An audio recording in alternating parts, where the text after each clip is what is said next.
ஆச்சி மசாலா. எந்த சமையலும் ருசி தேடும் ரகசியம். 20 ரூபாய். சீனாவின் ஷாங்காய் நகரில் நடைபெறும் உலக செயற்கை நுண்ணறிவு கண்காட்சியில் உலகின் முதல் ரோபோட் செல்போன் அறிமுகப்படுத்தப்பட்டது. எளிய கை அசைவு மற்றும் குரல் கட்டளைகள் மூலம் இயக்கப்படக்கூடிய ரோபோட் செல்போனை சீனாவின் தொழில்நுட்ப நிறுவனமான ஹானர் உருவாக்கியுள்ளது. வழக்கமான செல்போன்களில் கேமரா தொகுதியில் உள்ளமைக்கப்பட்டிருக்கும் ஜிம்பல் என்ற பகுதி இந்த ரோபோட் செல்போனில் தனித்துவமாக வடிவமைக்கப்பட்டுள்ளது. இந்த வடிவமைப்பு மூலம் காட்சிகளை சினிமா கேமரா பாணியில் படம் பிடிக்க முடியும் என அதன் வடிவமைப்பாளர்கள் தெரிவித்தனர்.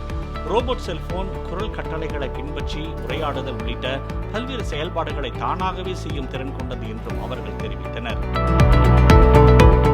ஆச்சி மசாலா. எந்த சமையலும் ருசி தேடும் ரகசியம். 20 ரூபாய்.